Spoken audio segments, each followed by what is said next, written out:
mais pour envie de graver le nom dans les annales de la presse béninoise. Mais surtout de donner un souffle nouveau à la corporation de la presse écrite.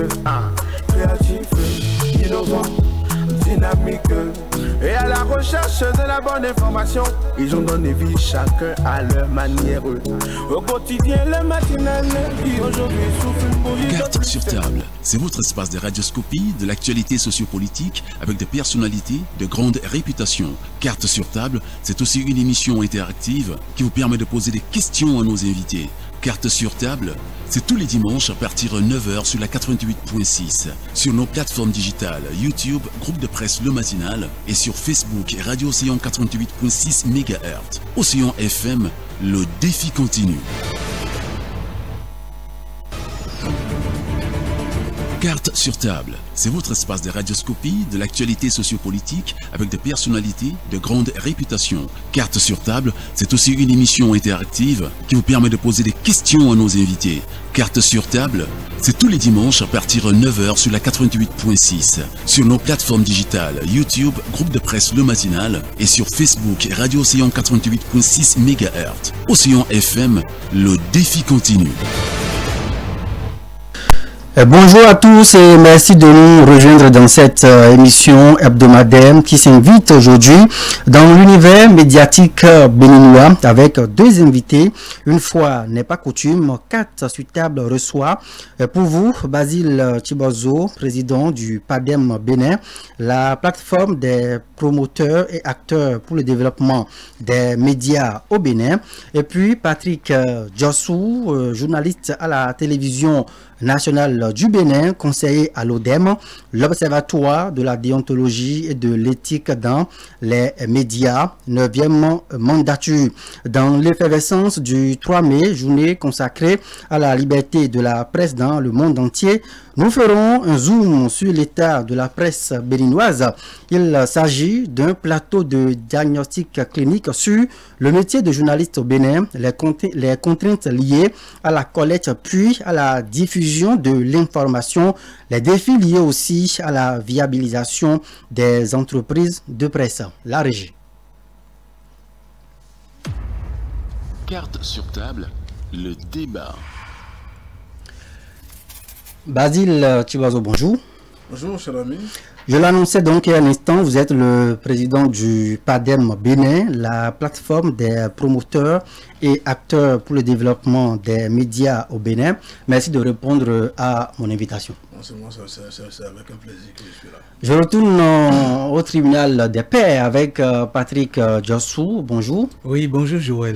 Vous êtes journaliste à la télévision nationale du Bénin. Vous êtes conseiller à l'Observatoire de la déontologie et de l'éthique dans les médias, 9e mandature.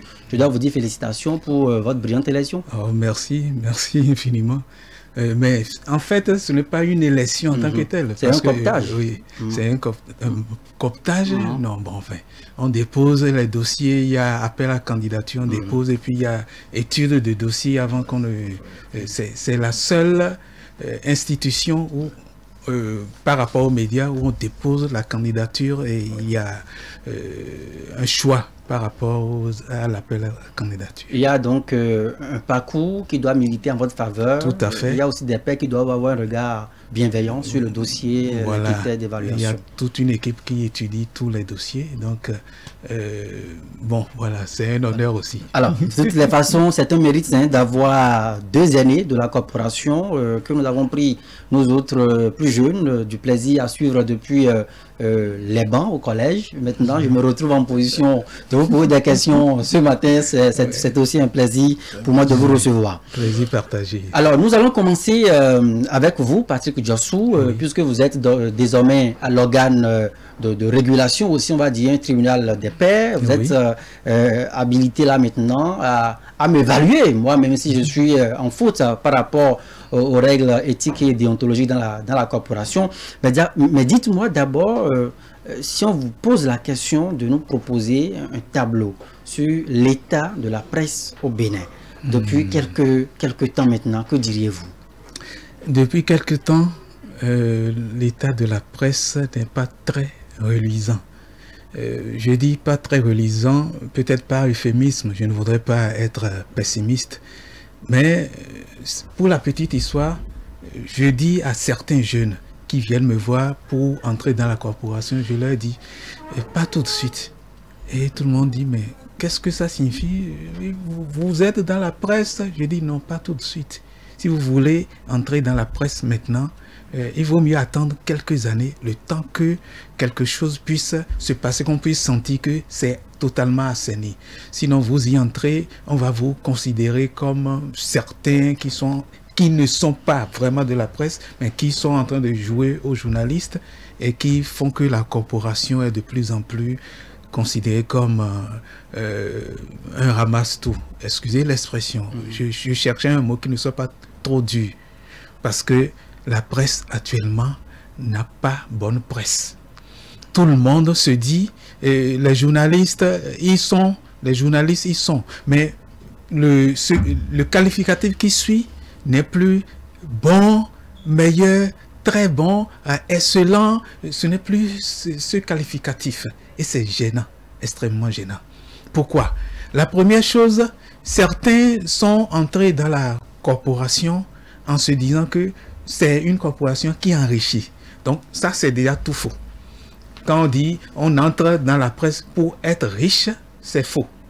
On entre dans la presse pour être, non pas riche financièrement, mais riche de pensée et aider les autres à être riches en actions positives. On entre dans la presse pour dire la vérité, pas rien que la vérité, mais toute la vérité qui puisse être dite. Parce que toute vérité, ça c'est encore un autre débat, toute vérité n'est pas bonne à dire.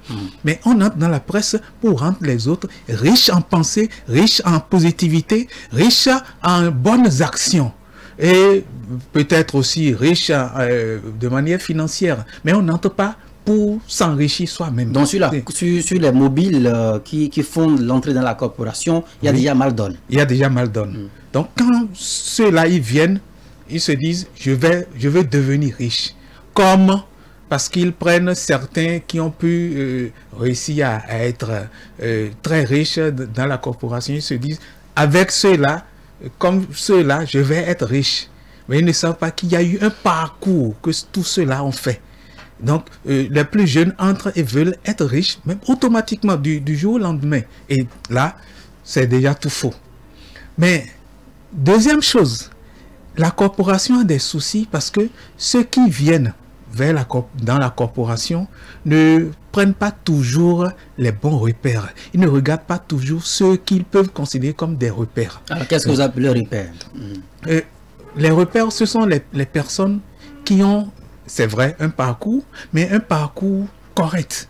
Un parcours où on n'a pas entendu dire, oui, il est MC. Quand je dis MC, dans ce cas, ce n'est pas maître choral, c'est maître chanteur. Donc, maître chanteur, oui, c'est lui qui voit certains hommes politiques pour leur dire, voilà, envoyez de l'argent, sinon je vais dire. Parce qu'on sait que plusieurs personnes, ou la majorité des personnes, ces personnes ont des cadavres dans les tiroirs ou dans les armoires. Et donc, quand on découvre qu'il y a cadavres même de cancrelat dans les armoires ou dans les tiroirs, on agite ce cadavre de cancrelat. C'est une arme de chantage, oui, finalement. Voilà, arme de chantage. Et ceux-là ont fait ce genre de chantage et les jeunes pensent que c'est ça le métier. Et ils les prennent comme des exemples. On dit, oui, il est craint parce que tout le monde le craint. Non, le journaliste est craint, non pas parce qu'il est maître chanteur, mais parce qu'il a une plume. Quand on suit, quand on lit ce qu'il écrit, on est épaté. Parce qu'il a une manière de décrire, de rendre compte de tout ce qu'il voit, mais de rendre compte de manière belle, de manière envolée, pour que la personne qui lit puisse être satisfaite. Et quand c'est un journaliste radio, quand on l'écoute, on a l'impression que ce qu'il dit, c'est toute la vérité et rien que la vérité. Il parle d'une voix convaincante, une voix qui plaît à tout le monde, et puis on dit voilà, et il parle bien. À la télé, la même chose, il a de la prestance dans sa présentation. Quand le jeune suit la personne et voit, et suit la plume, la voix, l'écriture, et toute cette prestance, je dis, c'est du bon. Mais quand ce n'est pas ça qui est forme ou qui est sujet de repère qui lui permet de considérer la personne comme référence, c'est déjà à côté. Donc, en un mot, on peut dire que la presse traverse des temps sombres pour les temps voilà, auxquels nous faisons allusion, peut-être depuis quelques années maintenant. Oui. Les classements de RSF, d'ailleurs, en disent long. Je vais me tourner cette fois-ci vers le président du PADEM, Basile Chibazo. Alors, la même question pour vous, vous qui avez un parcours dans cette corporation, est-ce que vous partagez le diagnostic aujourd'hui qui propose donc tous ces mots dont nous souffrons? Merci beaucoup, cher ami. Je voudrais encore une fois saluer les auditeurs de OCFM pour dire que je partage, disons, en partie ce qu'il a dit, parce que le tableau qu'il a peint, c'est un tableau assez délicat, mais au-delà de ça, tout n'est pas aussi glauque, tout n'est pas aussi sombre que ça. C'est vrai qu'il y a beaucoup de poussière sur la table, en ce qui concerne la presse aujourd'hui, parce que comme il a dit, il y a beaucoup d'éléments, d'agrégats qui sont venus et qui ont complètement maculé la corporation. Je vais prendre le tableau sur 3 angles. Allez-y. Au niveau des postes des médias. Aujourd'hui, comme il a dit, beaucoup de grands de la corporation n'ont pas passion, mais pas suivisme et pas ambition. Et au lieu de véritablement prendre le temps d'apprendre le métier et d'en connaître les b.a.-ba, même s'ils sortent des écoles, ils rentrent dans la corporation et tombent dans les travers. Les travers, comme il a dit, il y a des méchanteurs, il y a la facilité, il y a la paresse. Si bien qu'aujourd'hui, les productions au plan journalistique, au niveau de la presse écrite, des radios, des télévisions ne sont pas dans une position de qualité. Il y a beaucoup de plagiat, il y a beaucoup de laisser-aller, il y a beaucoup de reportages, de comptes rendus, si bien que le professionnel aujourd'hui est dans une sorte de facilité à tel point que les grands genres ne sont pas parcourus par lui. Il ne parcourt pas les grands genres. Il ne faudra pas les voir dans les chroniques, dans les analyses, dans les tout pointus. Ils sont loin des investigations journalistiques. Ils ne sont pas du tout du côté des enquêtes. Ils ne fouillent pas. Ils sont pressés du tout pour livrer une information. Alors que l'information, c'est quoi? C'est vérifier, contrôler, sous-peser, même juger même de la publication ou de la diffusion. Parce que tout peut être vrai. Mais tout peut être un élément basculant pour la société. Donc, fort de ça, au nom de la responsabilité sociale du journaliste, je peux ne pas publier l'information, quoique complètement vraie. C'est le tableau aujourd'hui. À tel point que dans la rédaction, on broie du noir, on tourne, les journalistes ne sont pas satisfaits d'eux-mêmes, ils font semblant de travailler, et les patrons font semblant de les payer. On est dans un monde de semblant. Un monde de semblant, un monde atypique, est complètement regrettable de semblant. Quand je prends les patrons qui gèrent les entreprises de presse, qu'est-ce qui se passe? C'est le deuxième pan de votre diagnostic. De mon diagnostic. C'est qu'il n'y a pas d'entreprise de presse viable sans une fiscalité qui accompagne. Il n'y a pas d'entreprise viable sans un environnement publicitaire qui accompagne. De quoi vit une entreprise?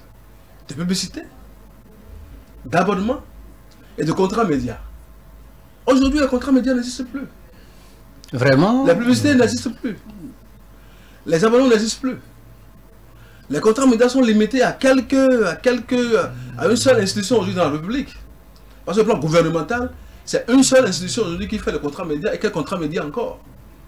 Les autres, pas du tout. À tel point qu'on vient de très loin. C'est-à-dire qu'on a connu des époques d'évolution, mais on est aujourd'hui dans la chute complètement par rapport à ça. Le patron de presse qui a son journal, sa radio, sa télévision, peut-être son web média, mais qui n'a pas assez à un minimum de contrats médias, mais qu'est-ce qu'il fait? Qui est complètement bastillé, sinon complètement, disons, ceinturé par une fiscalité dure, qui ne fait aucune différence entre un organe de presse, une entreprise de presse, une entreprise simple, une entreprise qui au plan fiscal n'a pas d'allègement fiscaux, d'accord, n'a pas d'exonération, est obligé d'aller exactement, de fonctionner comme les autres entreprises. C'est complètement difficile de s'en sortir. Aujourd'hui, un exemple simple. Allez-y. Il n'y a pas de contrat qu'on peut gagner sans une attestation fiscale à jour.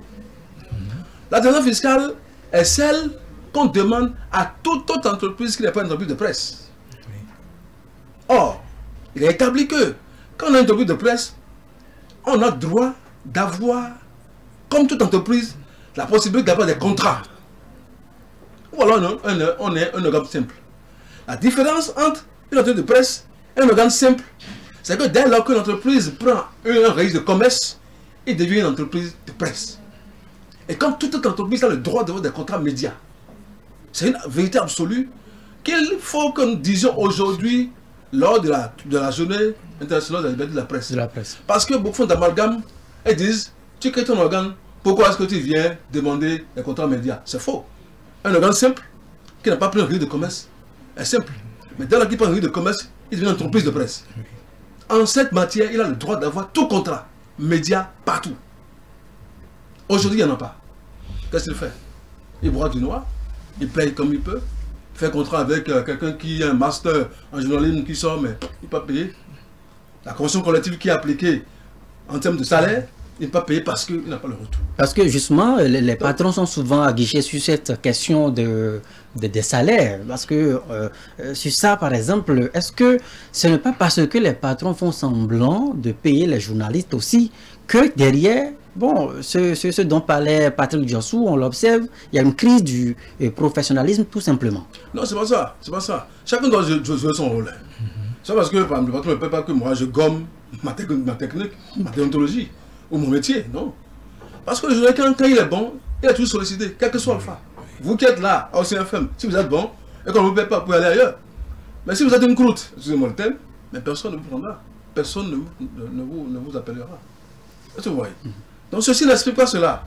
Ceci peut expliquer cela du point de vue salarial, je peux comprendre. Mais du point de vue de profession, de ce que j'ai appris, de ma technique déontologique et autres là, éthique, c'est dans mon métier, non. C'est parce que je ne suis pas bien payé que, bon, je vais saper, on lui fait un reportage, je vais faire un compte rendu, on lui fait une analyse, je fais autre chose, on lui fait une investigation, je ne le fais pas. Après tout, l'investigation porte ton nom. Hein. Oui. Voilà, ça porte ton nom.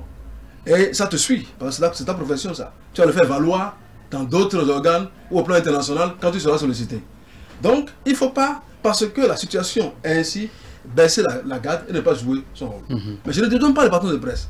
Parce que si le temps où ça vient, il y a possibilité, il faut rattraper, parce qu'il y a des arriérés de salaire que les gens cumulent. Oui. Parce qu'on estime que, eh bien, on attend des rentrées qui soient venues. Mais une fois que la rentrée vient, parfois, ils ne sont pas payés. Voilà un peu le tableau. Le tableau aussi, c'est les institutions qui gouvernent la presse au Bénin. Alors, vous avez des griefs aussi contre les institutions? Ce n'est pas des griefs.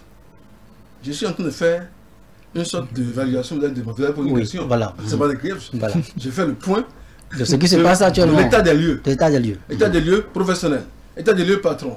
État des lieux institution gérant la presse. Je prends l'ODEM, la législature, qui vient d'arriver, mais qui a connu près de 2 ans où, entre la 8e législature et la 9e, se sont passés pas de 2 ans. Il y a eu un vide juridique. Il y a un vide juridique qui ne s'explique pas.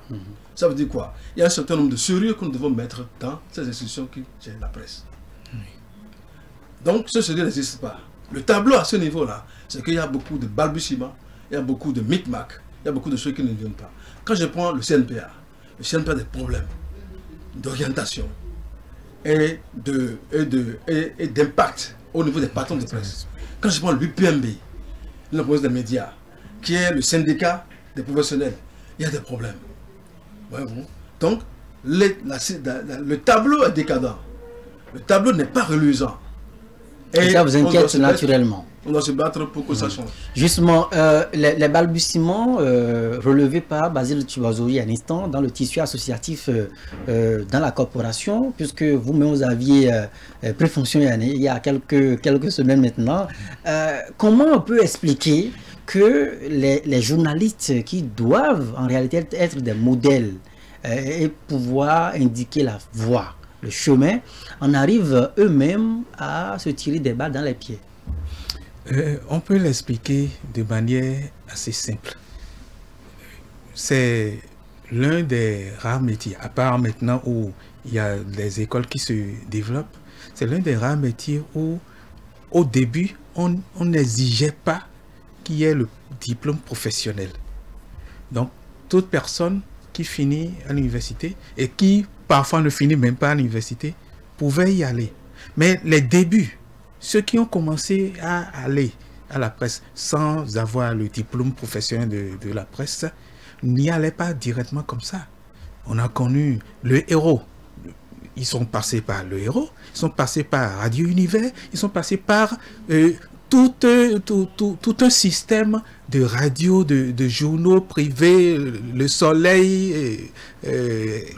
Oui, il y avait assez de journaux. Bon, j'ai cité Le Soleil, c'est Le Soleil qui m'est venu en tête. Tam Tam Express, oui, d'accord, oui, Soleil, et puis bon, Golf, oui, Golf. C'est Golf, Gazette du Golfe. Oui, Gazette du Golfe. Oui, donc, disons, juste après la conférence, ceux qui sont entrés dans le journalisme, là, ils y sont entrés, mais en faisant leurs armes dans des journaux où on se disait que c'était quelque chose de très sérieux. Il fallait y aller, mais on ne dormait pratiquement pas pour sortir un quotidien le lendemain, mais tout le monde est aux aguets, tout le monde reste en éveil jusqu'à 4 h du matin, 5 h du matin, et puis on transporte les calques. C'était la passion. Donc, avec cette passion-là, ils apprenaient sur l'État, mais ils apprenaient vraiment. Et ce n'était pas qu'ils se jetaient juste pour faire le travail. Ils apprenaient. Et après, petit à petit, quand cela a pris de l'essor, ceux qui venaient ne passaient plus vraiment par ces étapes-là où il fallait être vraiment formé sur le tas. Donc, quand il y a ce genre de, je dirais, petit laisser-aller, et les gens viennent sans qu'il y ait une formation, à un moment donné, on va se retrouver face au mur. Parce que sans formation, on n'est pas utile. On n'a pas la capacité, on n'a pas la compétence nécessaire pour faire le travail. Mais à qui imputez-vous ces laisser-aller dont vous parlez? Parce que là, vous êtes des, on va dire quoi, vous êtes aujourd'hui dans une classe d'aînés dans la corporation. Oui. Vous observez peut-être pas dessus le balcon les plus jeunes qui sont dans la corporation. Oui. Mais à qui imputez-vous finalement ce laisser-aller? Bon, je ne voudrais pas utiliser l'expression utilisée par Basile qui se tirer dans les pieds. Non, mais je dirais quand même que c'est à nous tous. Parce qu'il y a eu un moment où les aînés, petit à petit, ont commencé... Bon, ça se comprend. On reste dans un organe et puis on se dit, il faut prendre un peu d'essor parce que... Et on a commencé par créer. C'est à partir de nous autres aînés qu'on a commencé par créer d'autres organes, recréer. C'était bien, ça et c'est mais en même temps, il fallait avoir une main d'œuvre. Et la main d'œuvre, parce que celui qui était... dans un journal, jeune journaliste fougueux, tout qui devient patron de presse, il ne peut plus se mettre à courir pour les investigations, donc il confie à plus jeune et il se dit, bon, je lui confie, il peut y aller et il n'est plus trop regardant par rapport, il veut avoir le résultat, mais il ne veut pas être trop regardant par rapport à la formation. Est-ce que celui que j'envoie sur le terrain, est-ce qu'il se forme au fur et à mesure? Non, je vais avoir un papier. Il faut un papier nécessairement pour mon organe. Donc petit à petit, je dis que ce sont les aînés eux-mêmes qui ont commencé par créer cela. Et quand cela a été créé, des gens qui n'ont pas connu ce parcours de ces aînés sont entrés dans la corporation. Ils n'ont pas connu le parcours. Donc, naturellement, ils ne peuvent pas savoir qu'il y a de la déliquescence, il y a une chute libre et qu'il faut redresser la barre. Et c'est ce qui s'est passé et on est entré dans un vide, pas un vide, mais on est entré dans un genre d'abîme. Petit à petit, ça se creusait et on plongeait, on allait au fond. Malgré le fait qu'il y ait l'ODEM créé, au début de l'ODEM, mais c'était la joie. Parce que il y avait la HAC qui était venue pour pouvoir massacrer, enfin, je ne dis pas massacré, bon, haché, voilà, c'était la HAC hachait. La HAC était venue pour hacher. On avait commencé à se sentir vraiment libre, puis la HAC a été créée parce qu'il y a eu quelques petits dérapages. Oui, moi je dis petits dérapages. Et la HAC a été créée. Quand on a créé la HAC, nous on s'est senti, mais qu'est-ce qui va se passer? On va envoyer tous les journalistes en prison? Non. Il faut créer quelque chose pour que nous puissions nous regarder nous-mêmes en face pour dire, toi, comment tu peux écrire quelque chose de ce genre? Comment tu peux dire quelque chose de ce genre? Et on se regarde, on se le dit. Et comme disent les Ivoiriens, on se dit les bêtes. On se dit la vérité. On se crache la vérité en face. Et quand... C'est un tribunal qui est normalement plus fort que le tribunal de la HAC. Mais qui, au fil des années, finalement, a perdu de son éclat. Bon, parce qu'au début, on sait que les professionnels craignaient vraiment cette instance-là. Oui. Mais au fil des années, on envoie parfois même des demandes voilà, de retour. Oui. Mais on ne répond pas. Je dis que tout est encore la faute de certains aînés. Parce que quand c'est un aîné qui est en faute et qu'on l'appelle et qui ne répond pas, le plus jeune se dit, l'autre aîné a fait, moi aussi je fais comme lui. Et les poussins suivent le plus grand, enfin, c'est comme ça. La vie, c'est comme ça, on suit ceux qui sont devant et on essaie de les imiter. Donc certains aînés ne répondaient plus directement à l'ODEM. Et les plus jeunes ont commencé par dire, bon, ok, moi-même je peux ne pas répondre. Et comme l'ODEM n'a pas un pouvoir coercitif, la force de l'ODEM, ce sont les communiqués à la fin. L'ODEM fait des communiqués. Ça se craignait, on craignait le communiqué de l'ODEM. Mais quand le grand patron de presse ne respecte plus ce communiqué, les plus jeunes ne vont plus le respecter. Donc c'est comme ça que petit à petit, on a commencé par relâcher.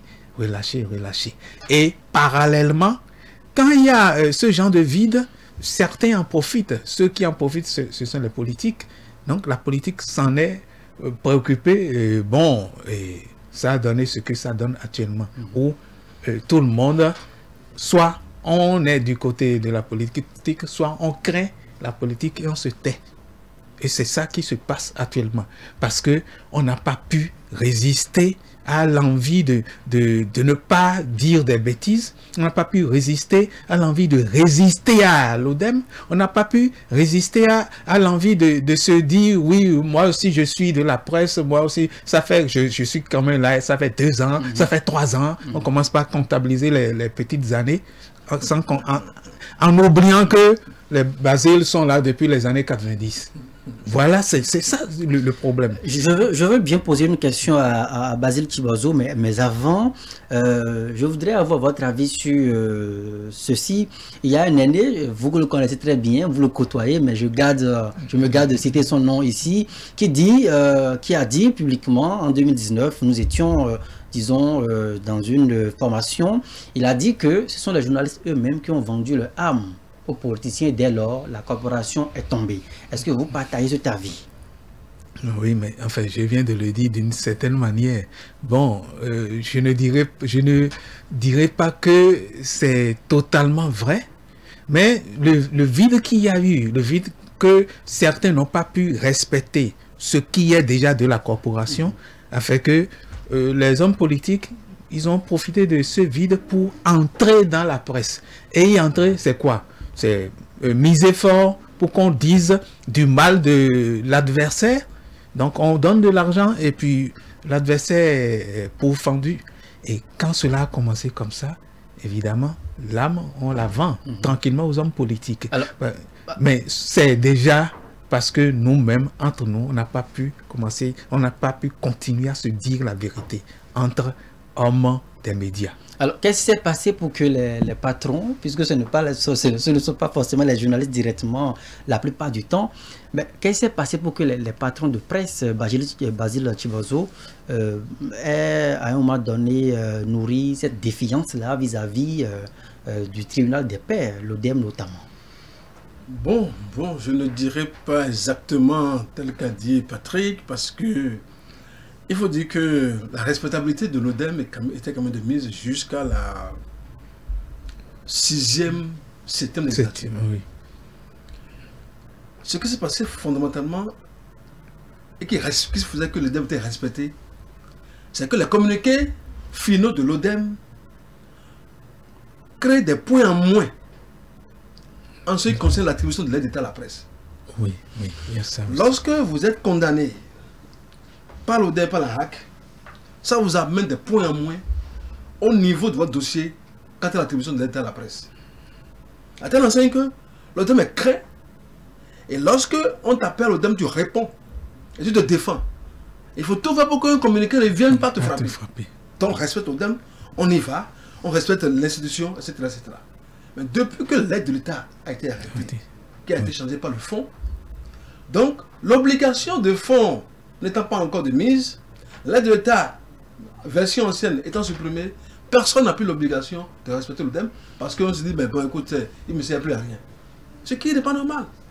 Parce que la philosophie première qui a déclenché la création de l'ODEM en 1999, gérée par le premier président Jérôme Badou, paix à son âme, c'était qu'on doit, dans la corporation, s'auto-réguler, se dire la vérité, parce que les déviances étaient graves entre 91 et 98, 99.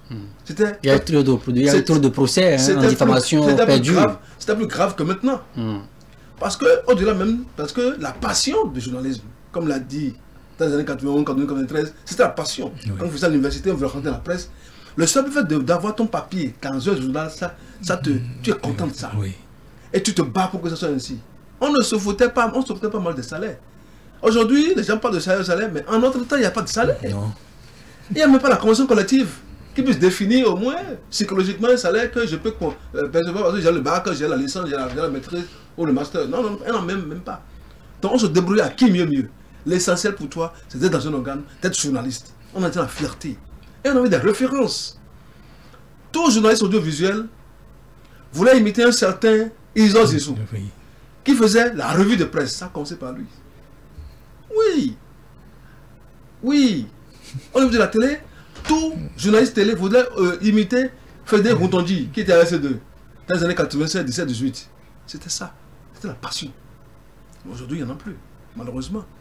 Donc, une différence, un distinguo établi entre le journaliste des années 90-91 et ceux qui sont rentrés après dans la corporation. Donc, je vois qu'il y a un déficit de passion aujourd'hui, plus qu'hier. Et aujourd'hui, les journalistes pensent qu'ils sont maltraités. Non, c'est faux. Je peux le dire. Vous pensez? Mais comment? Je vous le dis, parce que je suis témoin du temps. Quand je suis rentré dans la presse en 93, je n'avais pas de salaire. Mais ce n'est pas une fierté. Et c'est pas parce que je n'avais que par transposition, les jeunes ne veulent pas. Non, pas du tout. Puisqu'à la longue, on a défini une convention collective. Et après, il y a beaucoup de jeunes qui sont rentrés dans la corporation, qui ont un peu le journalisme, qui se dit, avec licence, avec le master. Donc, ils ont le droit d'un salaire. Nous, on a fait nos formations sur le tard, et puis on a été formés après.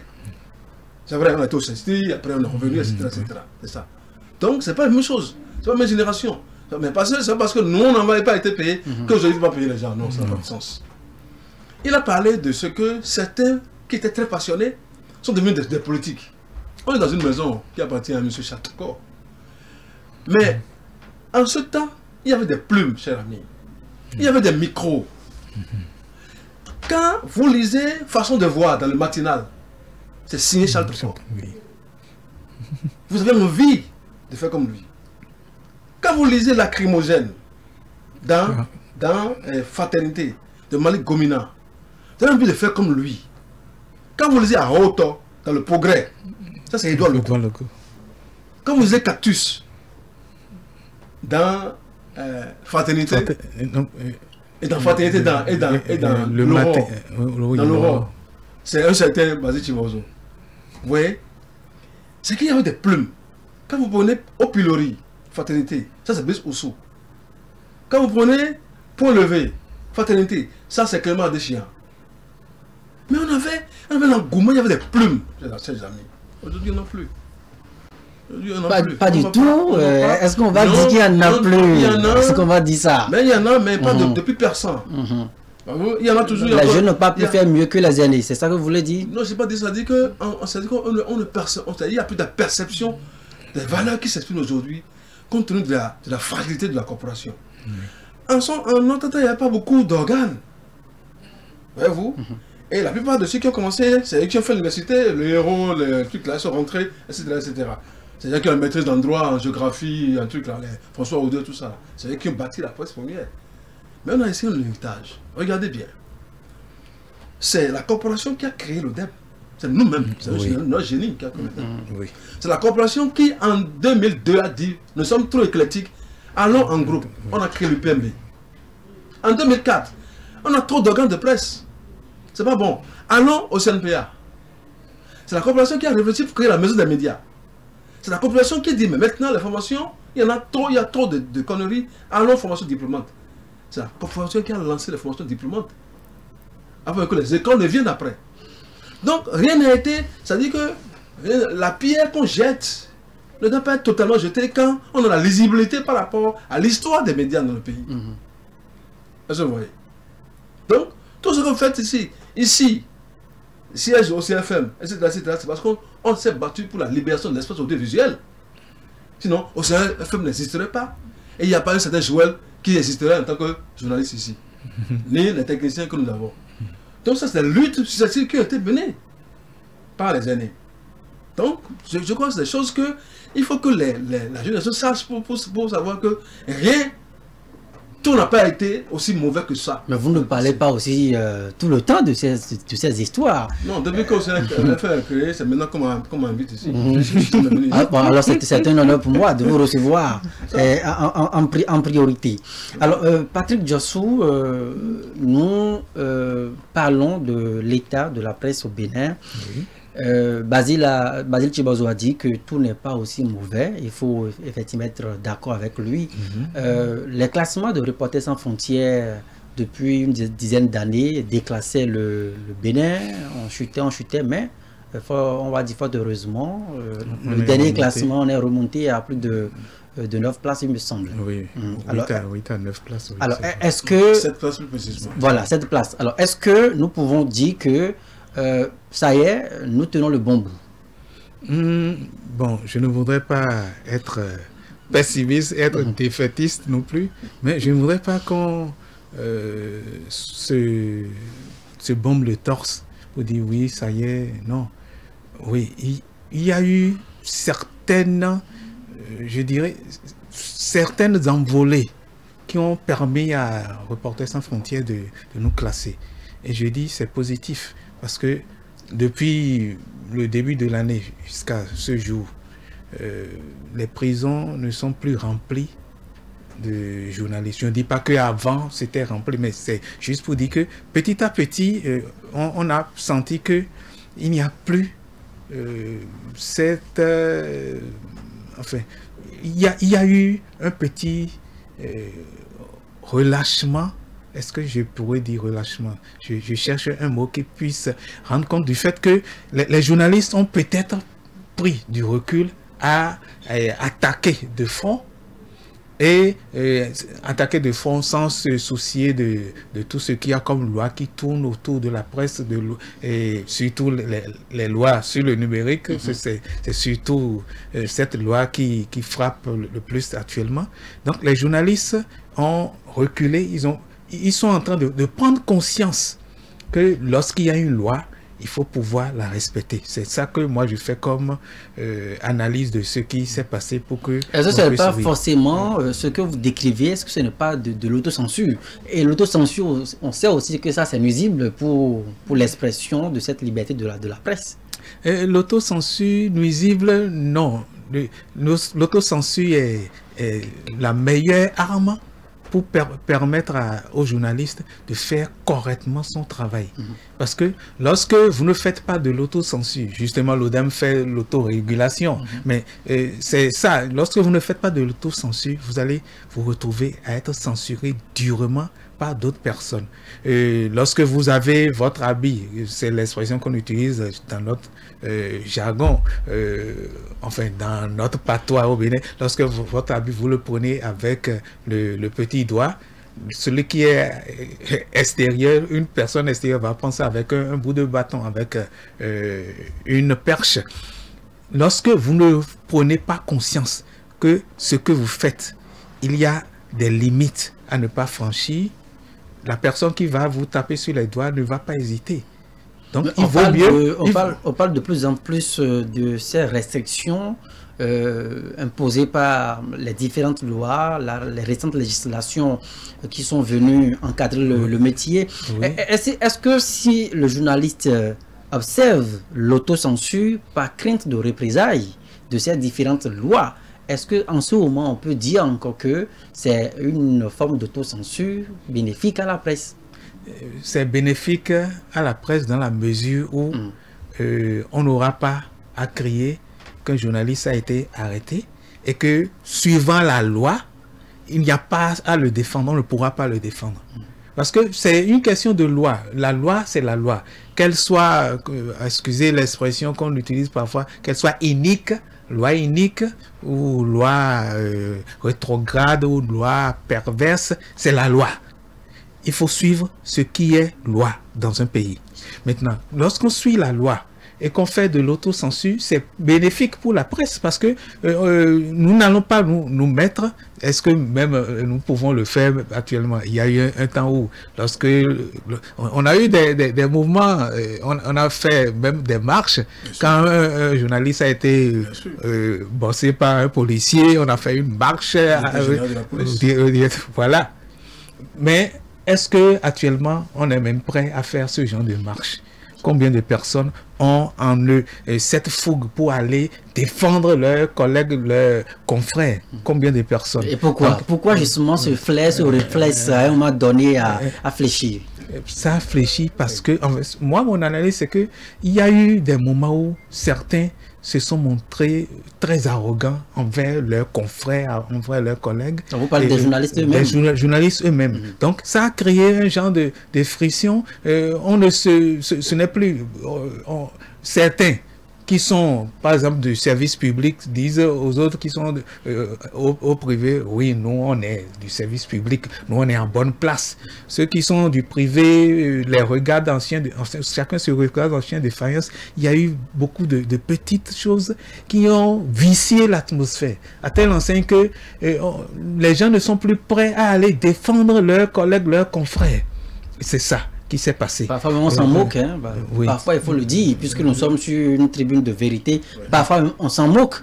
Oui. Au lieu peut-être de défendre, on s'en moque parfois. Voilà, on s'en moque parfois au lieu de défendre. Or, avant, dès qu'on touche un seul maillon de la chaîne, c'est tout le monde qui se lève. On se levait et on y allait. Il n'y avait aucune peur, on n'avait aucune peur qu'il y ait des policiers ou des militaires qui soient déployés. Non, on y allait. C'était par rapport à ces questions, c'était le militantisme. Oui. Aujourd'hui, le militantisme a disparu. Les gens n'ont plus le sens des associations. Et le leadership des associations aussi prend un coup. Parce que vous savez, pour gagner un monde, il faut que toi-même, qui est président de l'association, tu puisses montrer un certain leadership à tel enseigne qu'on doit te suivre. Oui. Aujourd'hui, malheureusement, ce n'est plus le cas. Quand tu lances une journée pour la presse morte, personne ne te suivra. On a eu des exemples encore peut-être il y a quelques années. Personne ne te suivra. Pour juste protester contre les réseaux de téléphonie mobile. Voilà. On a une journée presse morte, une journée écran noir, tout ça. Mais ça s'est passé dans ce pays. Aujourd'hui, personne ne peut te suivre. Parce que les intérêts sont divergents. Ce n'est pas évident que quand un syndicat de la presse privée lance cet appel-là, l'ORTB puisse suivre. Ce n'est pas évident. Parce que l'ORTB est de service public. Oui. Avec un siège public, salaire payé par le public, le matériel payé par le public. Ce n'est pas évident du tout. Il faut un leadership particulier pour que l'ORTB entre dans la danse. Aujourd'hui, même au niveau du privé, déjà, c'est complètement difficile aujourd'hui de lancer un mouvement et d'assumer par ces collectifs privés. Pourquoi? À plus raison, le truc là. Comme je vous l'ai dit, s'il y a plus de militantisme. Vous qui êtes là aujourd'hui, vous mettez dans quoi? Dans l'UPMB. Certainement, c'est votre syndicat de base. Mais est-ce que vous êtes membre de l'UPMB? C'est pas évident. Donc, tout journaliste, tout responsable des médias est membre de fait de l'UPMB. Et membre de droit quand il souscrit, paye sa cotisation, il rentre. Est-ce que vous êtes membre de droit? De droit. Non, vous êtes membre de fait. Donc, si on lance un mouvement, vous pouvez suivre parce qu'après tout, vous êtes professionnel. Parce que quelqu'un a été arrêté, il faut dire, mais il n'y en a plus. Regardez quel cas. Yann Soso a été ici, mais c'est difficilement que 3 personnes, même dans le bureau même, les bureaux même des associations, tous les membres du bureau n'y vont pas. C'est difficilement que la présidente, elle va trouver peut-être 1 à 2 personnes qui vont le suivre pour aller. Ça pose un problème. Quand c'est comme ça, c'est que vous êtes faible. Oui. L'État central vous écrase. Il dit qu'ils ne sont pas forts. Et aujourd'hui, nous ne sommes plus forts. Nous sommes faibles, nous sommes très faibles, de plus en plus faibles. Et c'est ça qui explique tout ce que nous avons comme problème. Vous avez parlé de militantisme, de autocensure. Voilà, l'autocensure. L'autocensure, c'est une preuve de professionnalisme, cher ami. C'est le journaliste qui connaît son métier, qui connaît là où je ne dois pas aller trop loin, qui dit attention, ça, déontologiquement, il y a un problème, je ne vais pas publier. Ou bien c'est bon, mais c'est déstabilisant pour ma nation. Oui. C'est un problème qui va attaquer un peu l'ethnie, qui va créer des problèmes au niveau des zones. Donc, je ne publie pas. Ça veut dire que c'est une preuve de professionnalisme qui connaît son métier. Oui. Il faut même le féliciter. L'autocensure n'est pas une sorte de censure parce qu'on crée. Non, pas du tout. Non, pas du tout. Parce que vous, qui êtes là, vous pouvez, par exemple, à votre micro, sortir des affirmations contre le directeur général d'une société sans des preuves. Mais quand vous êtes professionnel, averti, vous savez qu'un tel dossier doit être vu d'abord par le directeur en chef ou le directeur de l'application ou le directeur de la radio, hein, et que vous-même, sur une enquête, si vous n'avez pas bouclé, vous ne pouvez pas publier. Est-ce que vous voyez? Ça veut dire que vous connaissez votre métier. C'est ça l'autocensure. Mais le contraire, c'est un chaos. Vous allez chercher ici, et puis bon, on dit bon, Joël a été arrêté, tout ça. Mais dans le fond, c'est que déontologiquement, on n'a pas été bon. Est-ce que vous voyez? Donc tout ça fait que il faut que nous soyons professionnels. Oui. Tout court, tout simplement. Vérification de toute information. Le contradictoire, tout simplement. Simplement. Et on est de bons journalistes. Et moi j'ai toujours dit, le journaliste est apprécié non pas par son organe, mais par l'extérieur, par sa plume, par son micro, par sa caméra.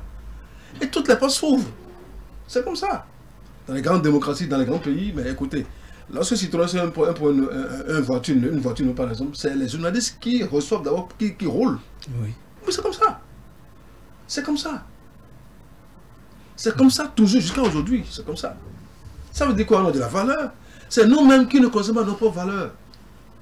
Et qui nous laissons piétiner par des considérations. On s'ignore, vous vous dire, on s'ignore. Mais on s'ignore. On s'ignore. Et non, de plus en plus, les jeunes s'ignorent. Nous, on ne s'ignorait pas. Non. On avait des batailles farouches dans ce pays. Oui. Ouais, oui. Envers la loi et contre la loi parfois. Pour affirmer notre professionnalisme, pour notre métier.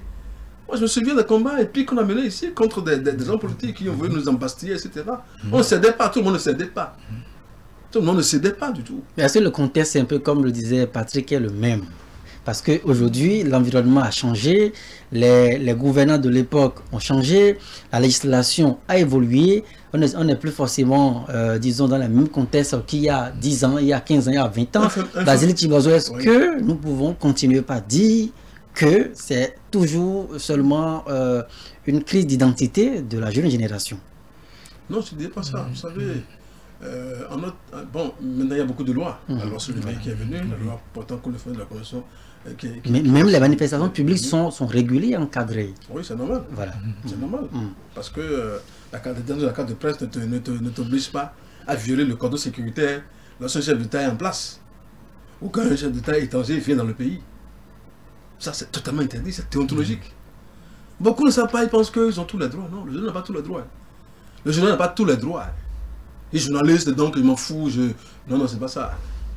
C'est ça, justement. C'est connaître ses limites, ça. Et c'est connaître sa profession. Parce que c'est une profession de noblesse et d'honneur, s'il vous plaît. Ouais, oui. Donc, c'est ça qui est le plus important. Mais aujourd'hui, nous avons deux lois. La loi sur le code de la communication votée en 2015 et la loi sur le numérique en 2018. Certains disent que tout ce qui a été gagné par le code de l'information a été perdu, a été arraché par le code numérique. Ce n'est pas totalement mon avis. Qu'est-ce que vous en dites? Seulement que de 2015 à aujourd'hui, on a une législation qui cadre la corporation. Mais avant ça, on appelle ce qu'on appelle législation éclatée. L'audiovisuel est gouverné par la loi 87-010. La presse écrite est gouvernée par la loi 72, qui a été prise par le président Émile Delès Issou, personnel. Donc on a une législation éclatée, selon que le juge te juge, selon que tu sois presse écrite et selon que tu sois audiovisuel. C'est en 2015 qu'on a ramassé cette loi-là, qu'on a donné. Le document de 2015, la loi sur le code de l'information, c'est une loi majeure de la corporation. C'est une évolution majeure de la corporation et il faut s'y référer. Et ce qu'on a arraché, c'est les peines pour une liberté qui ont été gommées complètement par la loi portant code de la communication. Les peines ont été rétablies dans la loi portant code du numérique. Mais c'est deux choses différentes.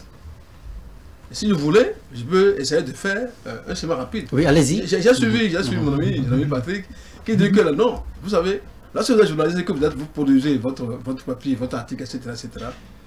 Si vous allez dans le cyberespace, en tant que Joël, individu Joël, en tant que Basile Tibozo, en tant que Patrick Djossou, vous êtes Patrick Djossou. Vous n'êtes pas journaliste. On ne connaît aucun journaliste sur la toile, sur le cyberespace. On connaît le journaliste lorsqu'il écrit sur son site web, sur son lien média, sur le lien de la radio. En cela, toute diffamation ou toute atteinte à la déontologie est référée par le code de l'information et de la communication et le code sur le numérique. Et pour ça, il ne peut pas aller en prison. Parce que le code prescrit les peines privatives de liberté. Oui. Mais lorsque vous allez sur le cyberespace, simplement comme ça, et que dans un des discussions, vous attaquez. Sur le WhatsApp. Sur le WhatsApp, sur le Facebook, tout ça là, vous comportez comme un web activiste, comme un lanceur d'alerte, comme un blogueur, tout ça. Oui.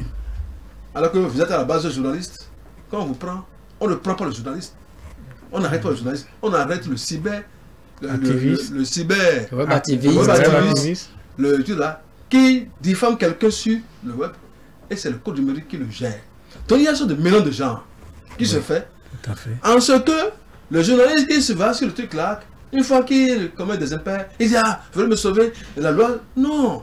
Je voudrais aujourd'hui qu'on fasse le distinguo clair entre le code numérique et le code de l'information. On vous a toujours suivi, on a eu des confrères qui ont été embastillés entre griffes, mais vous avez été aussi très prudent dans vos communiqués, à solliciter peut-être la compréhension des services judiciaires, mais aussi à responsabiliser les confrères qui étaient en faute. Merci. Voilà. Alors, Patrick Djossou, oui. Avant même que je vous redonne la parole, je voudrais aussi écouter Basile Tibozo sur ce bond que nous avons eu à faire avec le classement de RSF. C'est un bon majeur que moi j'apprécie. Ouais. Vous savez, Kérékou 2, Kérékou 3 avait dit aucun journaliste ne sera arrêté en même temps. Ça fait que le représentant Frontier nous a classé. On a été premier en Afrique. Oui. Quand le chef d'État dit, ça veut dire que son gouvernement dit. Tous les ministres le disent. Donc, sous Kérékou 1 et 2, donc pendant 10 ans, aucun journaliste rien n'a été vraiment en prison. Mais pour autant, les déviances étaient là. Vous voyez. Mais désormais, nous sommes dans un contexte. Donc, dans ce contexte-là, on peut avoir un classement majeur, un classement évolutif, on a même fait un bon. Et on a chuté parce que on était face à nous-mêmes. Le chef d'État qui est venu après, qui s'appelle Yaïboni, n'était pas dans cette disposition-là. Patrice Talon qui est venu après, n'était pas dans cette disposition-là. Quelqu'un commun, il répond de ses actes. C'est ça. C'est ça qui a fait que, du premier, on a dégringolé sérieusement. Il faut oublier que il y avait des actes attentatoires à la liberté de la presse. Cette année, par exemple, on a fait un bon parce qu'il n'y a pas de journalistes en prison. Il n'y a pas de radio fermée. Il n'y a pas de site de radio brouillé. Il n'y a pas de fréquence brouillée. Tout ça fait qu'on a gagné 7 points par rapport à 2022. Voyez-vous? Mais on gagnerait encore si l'instrument permettant aux journalistes de faire son boulot, son travail, la carte de presse, était de mise. Donc on avait bondi encore dans le classement. Si on avait cette carte-là, parce que c'est un instrument fondateur qui prouve combien de fois le respect du journaliste est de mise dans son pays. Ça n'a pas été observé. Et c'est un véritable boulet au pied de la RAC et qui plombe complètement notre pays. Alors, donc on aurait pu avoir un meilleur score si on avait cet instrument-là. D'accord. Alors, Patrick Djossou, justement, je prends la pêche de Basile. Alors, ces cartes de presse, la loi dit qu'il faut la voir pour faire constater votre statut de journaliste au Bénin. Oui. Mais à l'heure où nous parlons, moi, je ne l'ai pas. Beaucoup de confrères ne l'ont pas. Je ne l'ai pas aussi. Alors, donc personne actuellement... Voilà, donc, je ne sais pas si nous sommes des journalistes à l'heure où nous parlons ou pas. Non, je vous tranquillise, Voilà. Je ne l'ai pas non plus. Alors, dans ces conditions, est-ce que ça fait joli de devoir réclamer ce sésame? Ça ne fait pas joli, pas du tout joli, mais je ne voudrais pas me mettre à accuser la HAC, parce que jusque-là, je n'ai pas encore les renseignements, les informations nécessaires pour pouvoir vraiment apprécier. Chaque fois, la HAC dit c'est en instance, donc c'est en train d'être établi. Ça fait quand même plus d'un an. Hein? Ça fait plus d'un an. Oui. Attends. Il y a eu beaucoup d'occasions où on pouvait dire oui, ça y est, on a appris que c'est allé à la NIP. Bon, pour le moment, on n'a pas d'informations assez fortes par rapport à la possession de la carte. Mais je dis, ce que je répète toujours, ceux qui sont en train de... S'il y a quelqu'un qui est en train de ralentir cet établissement de cartes, s'il y a quelqu'un qui ne veut pas que la carte ne puisse être donnée, la personne est vraiment mal intentionnée.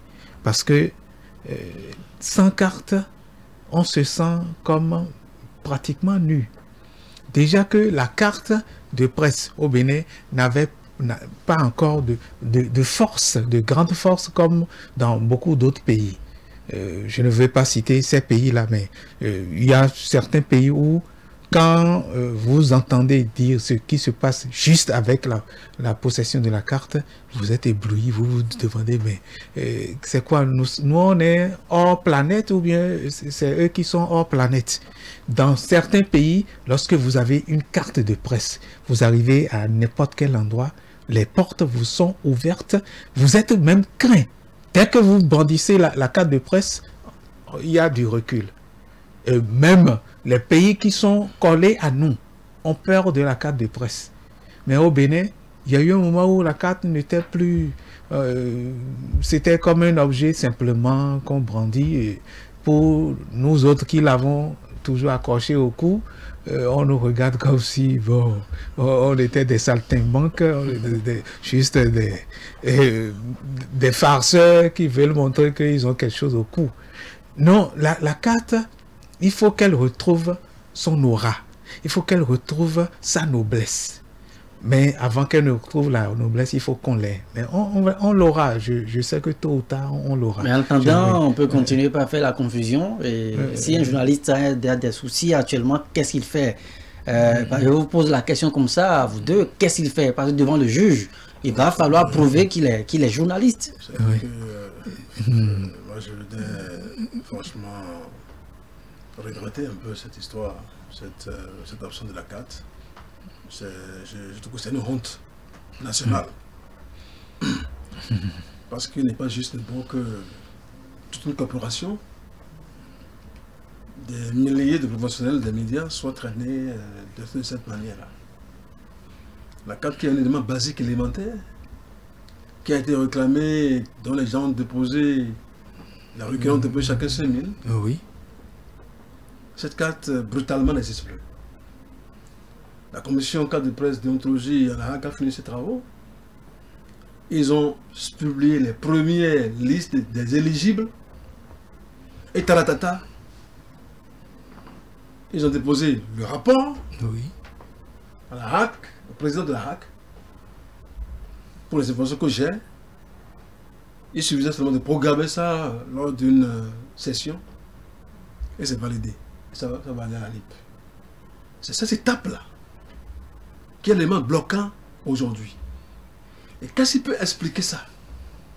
On ne comprend pas.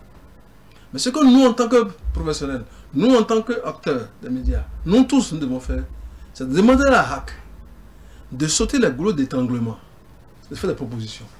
La Patrie Bénin, lors de cette manifestation de 3 mai, a fait des propositions. La première, c'est que la NIP ne peut pas être un goulot pour la télévision de la carte.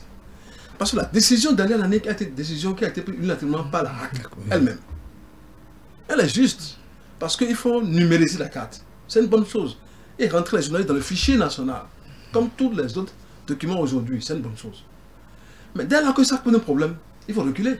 Oui. Quand on ne sait pas où on va, on se demande d'où on vient. Oui. Et d'où on vient, c'est que nous avons déjà eu 3 à 4 fois la carte. Et ça a été imprimé par des structures locales. On a proposé que la HAC aille là. Deuxième chose, si c'est l'argent qui est déposé au trésor qui pose problème, on a proposé qu'il y ait une rencontre tripartite entre le président de la HAC, le ministre des Finances et le DG ANIP, pour que l'ANIP soit payé par le trésor public une fois que les cartes sont publiées, sont imprimées par l'ANIP. Deuxième proposition qu'on avait fait. La troisième proposition, on avait estimé que dès lors que tout le monde a sa carte numérique aujourd'hui, le CIP. Le CIP, il y a un numéro identifiant pour chacun. Donc on peut faire et demander à chacun d'aller sur le site et de tirer, d'imprimer sa carte. Oui. Toutes ces propositions nous avons faites. Et je les réitère ici parce que c'est la proposition que la Patelle Bénin a fait, a lancée au niveau des frontières pour faire. Et pour aller plus loin, je dirais que c'est une sorte de honte parce que nous sommes les premiers en Afrique à aller dans ces options-là, supérieures. Oui. Beaucoup de pays d'Afrique sont venus copier chez nous et ils ne sont plus jamais les mêmes. Le fonds d'appui devant des médias, qui a été incident en 2015 dans la loi portant que le fonds de la Commission a été déjà copié par la Côte d'Ivoire et le Sénégal qui ont déjà mis ce fonds-là en marche déjà. Et ça marche très bien là-bas. Ça marche très bien. Donc c'est pour revenir, pour montrer combien de fois nous sommes en retard. C'est ce que nos génies créent. Nous créons des génies, nous sommes des génies au Bénin. Mais quand nous créons, on vient nous prendre ça et on améliore mieux que nous. Qu'est-ce qui bloque ce fonds? Donc cette carte-là, non, je veux dire, pour dire qu'on ne peut pas garder sous boisseau la vie de milliers de professionnels qui doivent avoir la carte. 33 ans après la conférence nationale, je pense que c'est inadmissible que le journal béninois ne détient pas sa carte de presse. C'est une honte nationale et toutes les institutions de la République doivent se lever contre ça. Parce que ça dépasse la HAC aujourd'hui. Il faut que la présidence s'y mêle. Il faut que l'Assemblée nationale s'y mette. Il faut que tous les institutions s'y mettent. La nation entière puisse s'y mettre. Les Sénégal puissent s'y mettre pour que nous ayons nos cartes qui relèvent du droit. Mais le grand péché qui est lié à ça, c'est quoi? C'est que nous sommes des prisonniers ambulants. Parce qu'une dérive déontologique devant le juge demande la carte. Si vous n'avez pas la carte, il y a défaut de la profession. Donc vous êtes un délinquant anonyme qui écrivait. Donc lui, il vous condamne tout de suite. C'est le cas aujourd'hui. Hier, le gars de Radio Tado a été arrêté. Je lui ai dit, mais vous avez monté mon carte de presse, il n'en a pas. Défaut de qualité. On dit, votre journal paraît, est-ce que vous êtes éligible sur la liste de la RAC? Il n'est pas autorisé. Il est en prison. S'il avait au moins la carte de presse, il y a un bémol.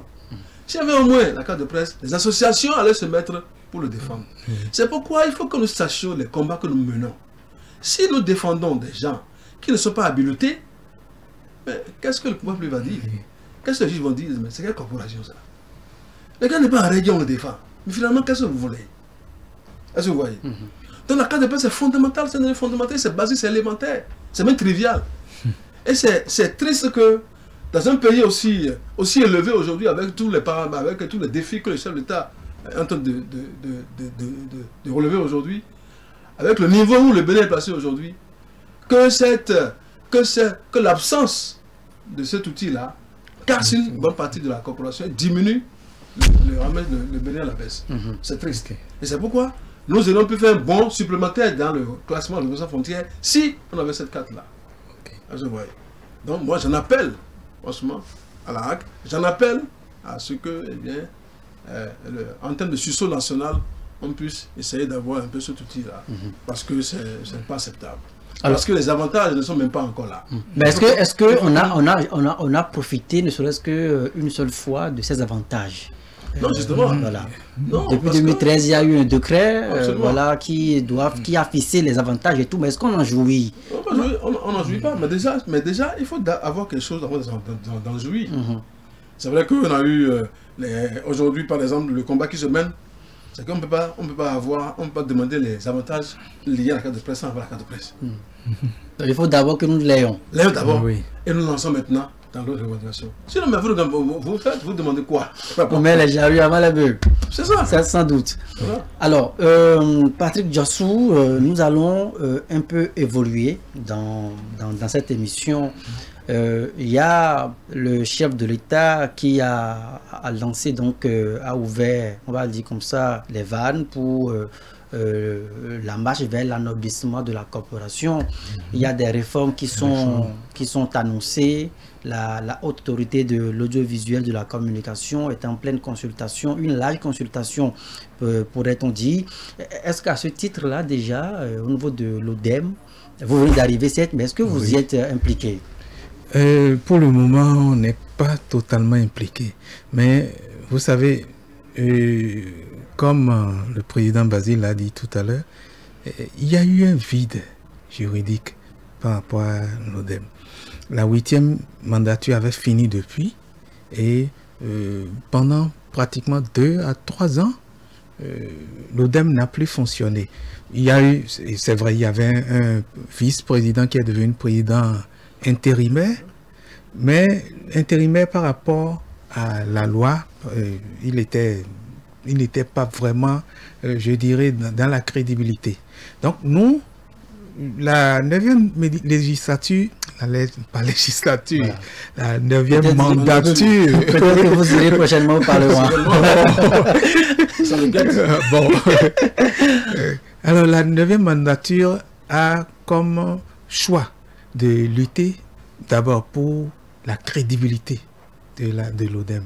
Ensuite pour ce que nous pouvons appeler la visibilité pour l'ODEM. Et la 3e chose, c'est qu'on puisse sentir dans l'ODEM un genre d'opportunité pour tous les journalistes. C'est-à-dire qu'il ne s'agit pas simplement d'autorégulation, mais d'auto-formation. Ce n'est pas la peine de passer son temps à dire « vous n'avez pas bien fait, vous n'avez pas bien fait » sans trouver un moyen pour que les gens puissent être formés à bien faire. Donc nous, on a fait ce choix-là. Oui, il y a un programme qui est de formation continue. Oui, de formation. Donc on est en train de lutter pour que c'est ça nos choix actuellement. Choix de visibilité, on va bien parler de l'ODEM un peu partout. Et l'ODEM, ce n'est pas simplement Cotonou ou Calavi ou Porto-Novo, c'est jusqu'au nord. C'est tout le Bénin. Donc on va parcourir tout le Bénin pour cette visibilité. On va parcourir le Bénin aussi pour rendre crédible. La crédibilité, c'est quoi? Faire tout pour qu'on puisse sentir que ceux-là, ils veulent faire le travail, ils ne sont pas encore préoccupés, ils ne se préoccupent pas de ce qui doit gagner des prébendes. Non, ils veulent qu'on puisse avoir une presse noble, parce que c'est un métier noble, c'est un métier qui doit être respecté, qui se respecte partout ailleurs. Pratiquement le Bénin est le seul pays où on ne respecte vraiment pas la presse. Même dans les pays qui sont en guerre, on respecte la presse. On les respecte tellement qu'on les tue. Enfin, les journalistes sont tellement respectés, qui sont... bon. Donc c'est pour dire, tout ce que nous faisons actuellement, c'est ce travail avant de nous mettre dans la lutte par rapport aux réformes pour dire voilà, nous voulons mais les réformes sont déjà engagées. Oui, les réformes sont engagées. De boucler les réformes, les propositions, le rapport sera produit, transmis au chef de l'État. Les réformes sont engagées. Mais ce que je veux dire, c'est que nous n'allons pas, nous autres, nous précipiter pour dire on veut nécessairement avoir notre mot à dire par rapport aux réformes, tant que ceux qui sont en face ne vont pas sentir que nous sommes devenus plus crédibles et qu'ils vont sentir que nous sommes engagés à ce que la presse puisse avoir bonne presse. Est-ce que ce n'est pas un choix risqué, Patrick Djossou? Le chef de l'État, en janvier dernier, à l'occasion de son discours devant les présidents d'institutions, Oui. avait mandaté, missionné la HAC pour que cette large consultation puisse se faire et qu'on puisse lui transmettre voilà, de droit les rapports. Alors, si l'ODEM ne prend pas déjà part à cette consultation, est-ce qu'à la fin, on ne va pas avoir un problème? Non, je ne dis pas qu'on ne va pas prendre part aux consultations. Non, ce que je dis, c'est qu'on ne va pas en faire une priorité qu'il faut nécessairement... Non, on va prendre part aux consultations parce que de toute façon, nous avons commencé à aller vers tous ceux qui participent à la presse, vers tous ceux qui sont responsables d'institutions, qui peuvent... Donc, nous allons vers eux. Nous irons vers le président Fadem. Le PADEM, la plateforme, on va prendre visite à la plateforme bientôt. Non, ne vous en faites pas. Nous, l'ODEM, notre ODEM, on ne va pas se mettre dans une position de grand, on est venu pour donner, enfin, on est venu en tant que grande personne pour donner des leçons. Non, non, non, non. C'est un ODEM de participation. On veut un ODEM participatif. Tout le monde est concerné. Parce qu'il y a quand même de problèmes. Hein, oui, tout le monde doit relever le défi de la corporation. Et il faut faire Est-ce que Donc, pour les réformes, on ira vers ceux qui sont en train de faire ces propositions pour apporter notre pain à donc notre pierre. Les documents remplis ne sont pas encore sur la table du président de l'ODEM. Non, pas encore. Pas encore. Alors, ces documents ne sont pas encore venus. Parce que je sais que la HAC a envoyé dans des organes comme ça des acteurs, a même mobilisé les OSC récemment pour pouvoir avoir les opinions, voilà, pour ces fiches-là. Nous, la mandature, on a fait l'investiture juste il y a quelques jours. Ouais. On n'a pas encore... Oui, le 3 mai. Oui, le 3 mai. Donc, pour le moment, on est en train de prendre la marque petit à petit. Je ne peux pas dire aujourd'hui que déjà, on a pris déjà tout en main. Il y a même certains sous-sujets qu'on est en train de régler petit à petit. On ne peut pas commencer, c'est soi-même à vouloir courir et commencer par dire je suis fatigué. Non, on va courir, mais on prend la marque pour pouvoir courir. Et puisque nous parlons de l'ODEM, pour ceux qui ne connaissent pas l'ODEM, il faut rapidement peut-être nous dire quelles sont les commissions, comment s'organiser, avant que je ne redonne la parole à Basile Tibazo pour aussi avoir son opinion sur ces réformes qui sont en cours, les propositions que la PADEM a pour verser donc au rôle de ces réformes-là. Oui, Basile Tibazo connaît très bien l'ODEM. Il est parmi les anciens de la presse. L'ODEM, c'est un produit du génie de cette génération. Voilà, tu dis. Oui, allez-y. Alors, l'ODEM, Observatoire de la déontologie et de l'éthique dans les médias. L'ODEM, c'est la plateforme. Pourquoi j'utilise le mot plateforme alors qu'il n'y a pas de... L'ODEM, c'est l'observatoire, c'est déjà le mot. C'est tout ce qui va permettre à la presse de savoir que nous pouvons régler nos problèmes entre nous avant que ça ne sorte. Le linge sale se lave en famille, c'est ça d'abord la base même de l'ODEM. L'ODEM est né dans cette ambiance-là où il faut que nous puissions, il faut que ceux de la presse puissent se regarder. Alors, dans l'ODEM, pour la petite histoire, au début, il n'y avait pas encore le code de la déontologie. C'est quand la première mandature a été installée, que le travail a été fait pour qu'on puisse sortir. La mandature installée en mai. En septembre 1999, le code a été sorti. On a sorti le code de la déontologie des médias, qui est un instrument de travail que tous les autres pays viennent copier. Je redis, tous les autres pays ils viennent copier notre code. Et l'ODEM est cette institution qui a comme membres, enfin, actuellement c'est 13 membres, et pour les 13 membres sont choisis par rapport à un appel à candidature. Ce n'est pas qu'on se lève pour dire je lève le doigt pour être à l'ODEM et on l'est simplement. Non. Il y a un parcours qui est analysé. Il y a un appel à candidature. On dépose des dossiers qui sont analysés par des personnes qui sont vraiment mandatées, qui savent ce que c'est que ceux qui peuvent être dans cette institution ou dans cet institut, et ce sont des personnes dont on analyse, on va jusqu'à voir s'ils n'ont pas de casserole qui traînent derrière. Donc, des enquêtes de moralité. Oui. Donc enquête de moralité, il faut que ce soit des personnes qui... Oui, le casier de judiciaire est vérifié, le nombre d'années dans la presse, tout est tout. Si aussi il n'a pas été condamné déjà par l'ODEM. S'il n'a pas été condamné par l'ODEM ou par la HAC, donc tout cela est vérifié. Il faut que la personne soit, excusez l'expression anglaise, clean, qu'elle soit propre pour faire partie des membres de l'ODEM. Maintenant, ces membres-là regardent entre eux et ils font l'élection des 5 membres du bureau. Un bureau de 5 membres. Il y a le président, le vice-président, le secrétaire, le trésorier et le rapporteur. Ce sont les 5 membres du bureau de l'ODEM. À part ces 5 membres, il y a des commissions.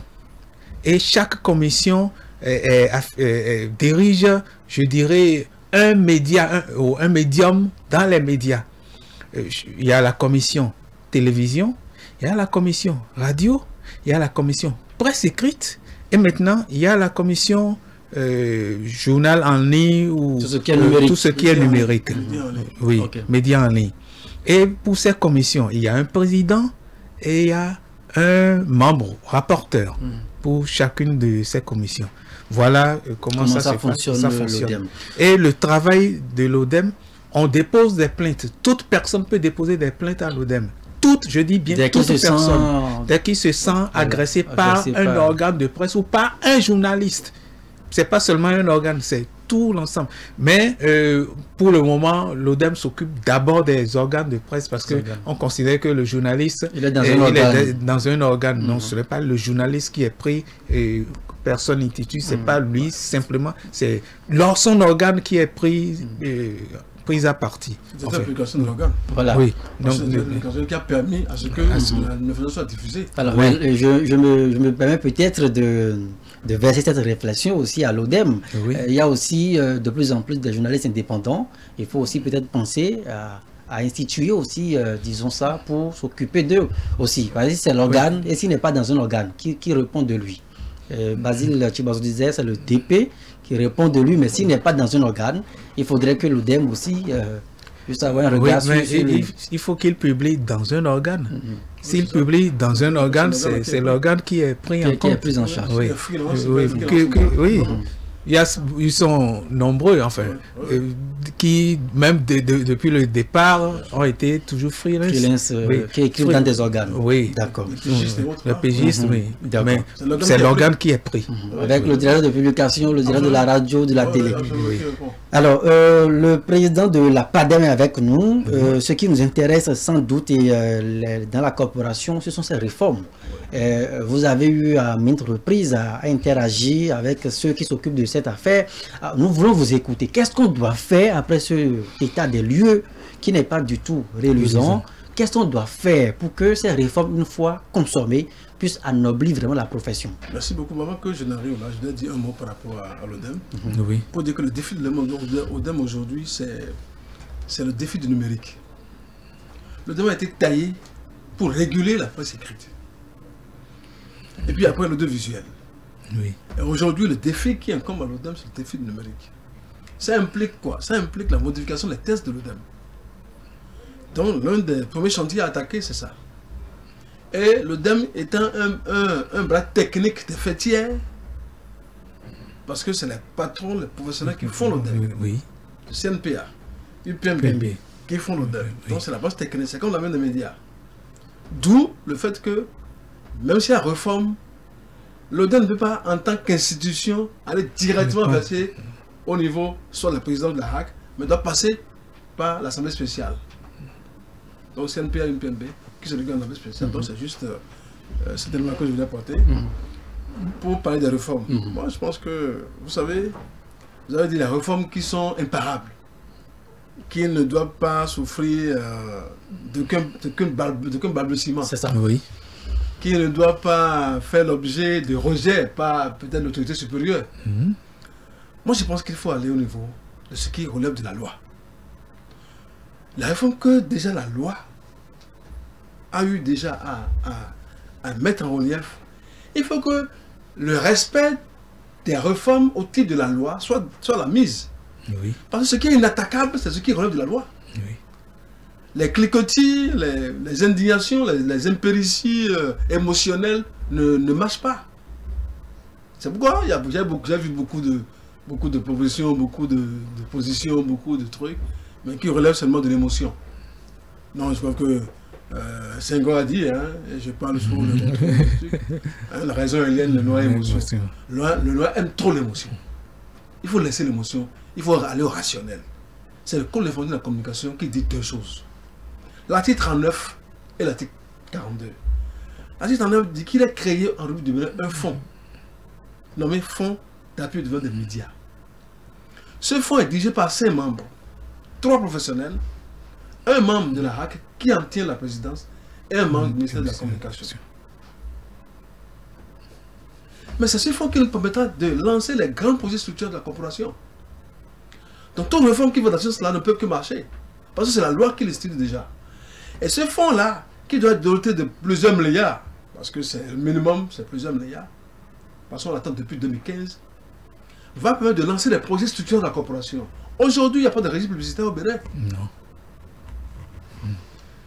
Alors sans régime publicitaire, comment est-ce que les organes peuvent vivre? Comment organiser la publicité dans les organes? Un annonceur se lève, il dit, bon écoute, moi, je préfère matinal, je vais à matinal. Il va 20 fois à matinal. Il va 100 fois à matinal. D'autres viennent à matinal. Personne ne peut l'arrêter. Voyez-vous. Seule la régie peut dire non. Matinal, d'accord. Mais au nom de la régie, il y a 2 organes. Il y a 2 télévisions. C'est là ça. Donc il faut lancer la régie et la médiamétrie. Première chose. Deuxième chose, il faut une imprimerie nationale qui imprime les journaux à peu de frais. Et ça permet la messagerie de voler rapidement. Là, on va quitter un peu les parutions squelettiques, les tirages squelettiques qui n'existent même plus aujourd'hui. Parce que c'est l'argent, les gens n'ont pas l'argent pour aller. Il faut une centrale d'achat. La centrale d'achat des intrants des médias permet par exemple d'acquérir des micros, des trucs là, pour faire fonctionner les organes de presse. Oui. Donc, mais ça, ce fonds-là, on ne peut pas avoir ces éléments-là. Au niveau des professionnels, ça je dis que c'est le projet structurant de la corporation. Les professionnels peuvent se mettre ensemble pour faire des grands reportages par exemple. Sur des thématiques à caractère supranational. Un consortium de journalistes peut chercher le fonds pour dire nous devons faire des enquêtes sur l'enfance dans la sous-région ouest-africaine, etc. Des trucs comme ça. Je le dis parce que nous avons réfléchi ça depuis 2018 quand moi j'étais au CNPA. On a déjà tracé ces lignes-là. On a estimé que pour réussir, c'est là où on doit aller. Oui. L'article 42 porte sur l'allègement fiscal aux organes de presse. L'organe de presse est un organe particulier, dont le produit est un produit particulier, très périssable. On ne peut pas l'imposer de la même manière qu'on impose les autres. Allègement fiscal. Allègement fiscal, la réduction de la TVA, la réduction des impôts, la réduction de l'AIB, la réduction de tout ça est possible dans ce qu'on appelle un guichet fiscal unique, qui fait que la trésor fiscale qui est trimestrielle imposée à toutes les autres formes d'entreprises en rue du Bénin peuvent être modifiées en guichet fiscal unique, si bien que l'organe de presse, qui est une entreprise de presse, je reviens sur ça, n'oubliez pas, va une fois aux impôts et paye l'ensemble des autres une seule fois par an. Rendez-vous l'année prochaine.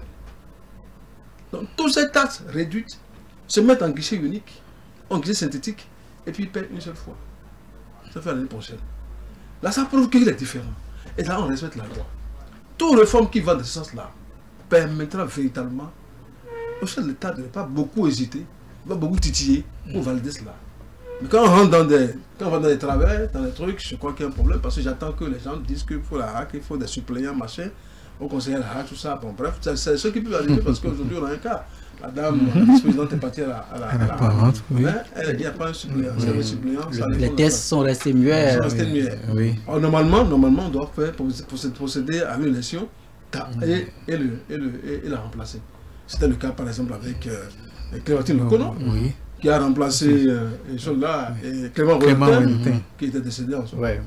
Elle a fait une campagne nationale, on l'a réélue, elle a siégé au moins pour 1 an avant de partir. Pourquoi est-ce qu'on se base sur cette jurisprudence-là? C'est partie des choses qui font que si on continue comme ça, on ne le respectera pas. Donc, la réforme, c'est ça. Donc, vous voyez, donc il faut que l'autre réforme, c'est la carte de presse. Les avantages liés à la carte de presse, c'est que le poissonnier qui a la carte de presse ne doit plus avoir des problèmes par rapport à sa santé, par rapport à plein de choses qui doivent aller. Les voyages, aussi, formation. Absolument. Les formations, les voyages, les avantages au niveau des GSM, l'avantage au niveau des grandes surfaces, l'avantage au niveau des billets d'avion, la possibilité, plein de choses que les gens ont. Même au plan de l'immobilier. Il y a des cités de journalistes en Côte d'Ivoire où ce n'est que des journalistes, c'est une zone qu'on a laissée et les journalistes vont là, à peu de frais, ils construisent. Comment ne pas faire cette chose-là? Donc voilà les réformes. Et je crois que si on va dans les conditions de vie des confrères, c'est pas du tout. Voilà. Et quand c'est comme ça, on ne peut que avoir des organes de presse fiables qui vont au fond. L'autre chose, c'est la possibilité d'avoir des projets structurants. Parce qu'on dit fonds d'appui devant des médias. Si je veux développer mon médium, mon journal, ma radio, ma télévision, OCFM veut se développer. On veut élargir ce studio-là. On fait un projet, on va au fond. On est financé. C'est comme ça. Mais c'est comme ça. C'est ça le fond. Ouais, vous. Moi, j'ai mon journal, je veux faire des bureaux régionaux, etc. Je monte un dossier, je vais au fond, je vais financer. L'autre chose, c'est la possibilité des grands groupes de presse. Il faut que la pléthore que nous avons soit réduite. Moi, je suis à la conviction que ce n'est pas ça. Il faut qu'on se mette en groupe pour les grands groupes de presse. Parce que plus on est grand, plus on est fort, plus on a la possibilité d'avoir des financements au niveau du fonds. Très bien. Donc, voilà un peu ce que je peux dire par rapport à ça. Et ça, c'est la proposition que la madame Benin a fait le 31 janvier 2023 et versée au niveau de l'UPMB et du CNPA. D'accord. Alors nous sommes au terme de notre émission. Je vais permettre à Patrick Djossou de l'ODEM de nous dire ses propos conclusifs. Après, Basile Tibozo, on fera de même. Oui, je voudrais d'abord remercier tous les auditeurs de la radio Océan FM qui nous suivent présentement. Je leur dis merci pour l'écoute. Merci à toute la direction de Océan FM et merci à toi, Joël, pour cette émission qui est une émission de grande écoute que tout le monde suit. Et merci pour tout le travail fait. L'ODEM se dit engagé à travailler. Pas se dit simplement. L'ODEM est engagé à travailler, mais un travail participatif. Je le redis, il ne s'agit pas de se mettre dans un cocon pour dire oui, nous sommes venus grands, imbus de nous-mêmes. Et que non, nous voulons travailler avec tout le monde et nous allons travailler avec tout le monde. Et nous avons, comme le président Basile l'a souligné, oui, c'est vrai, le défi du numérique est un défi. On l'a souligné lors de notre investiture. Le président a souligné ce défi. Je l'ai oublié aussi. C'est un défi primordial, le défi du numérique. Et nous allons tout faire pour retrouver la crédibilité, pour retrouver une visibilité et pour que des opportunités soient offertes par nous et pour nous et pour toute la presse. Président Basile. Non, merci beaucoup. Je remercie, toi, Joël, qui m'a invité. Je salue encore une fois les auditeurs de Océan FM, grande radio devant l'Éternel, qui émet depuis un certain temps, qui fait son petit bout de chemin avec des journalistes capés. Et on est fiers de voir un peu que ça bouge. La plateforme des promoteurs des médias est résolument engagée dans les grandes questions concernant la corporation. Et nous apportons, comme on peut, nos contributions à tous les débats qu'il y a. Et aujourd'hui, le débat, c'est 3 choses. C'est la réforme annoncée par le chef de l'État, qui doit absolument et irratablement, indéniablement aboutir. Le second point, c'est la détention de la carte de presse, qui est fondamentale. J'invite simplement la RAC, toutes les institutions, à pouvoir aider à ce que ça puisse marcher. À aider aussi la RAC et le conseil de la RAC pour pouvoir trouver les voies de moyens pour qu'on puisse avoir ces cartes et aussi permettre de coller la paix un peu à la RAC, qui est assez citée. 3, je voudrais dire que l'avenir est prometteur et que l'espoir est permis. Et que face à la difficulté, face au chaos qu'on observe, face à ce tableau qui est assez obscur et glauque, il y a de l'espoir. Moi, je voudrais inviter tous les présidents des médias à ne pas baisser la garde, à se battre pour sortir de leur lien, pour que chaque fois, parce qu'il y a un problème, pour le résoudre, pour transcender les choses, pour retrouver cette noblesse-là. Qu'est la presse? D'accord. Je vous remercie. Basile Chibozo, président on va dire quoi, de la plateforme des promoteurs et acteurs pour le développement des médias au Bénin, la PADEM, merci d'avoir répondu à mon invitation et de vous être prêté à mes questions. Merci également à vous, cher aîné, Patrick Djossou, journaliste à la télévision nationale du Bénin, conseiller à l'ODEM, qui est l'Observatoire de la déontologie et de l'éthique dans les médias, 9e mandature. Avec plaisir, je me ferai le devoir et le plaisir de vous retrouver très prochainement sur les grands chantiers et les défis qui s'annoncent et qui se pointent toujours à l'horizon pour la corporation que nous avons en partage. C'est la fin de cette émission spéciale 4 sur table de ce dimanche. On se retrouve très prochainement. D'ici à là, portez-vous bien. Allô, Mesdames, Messieurs, comment ça va?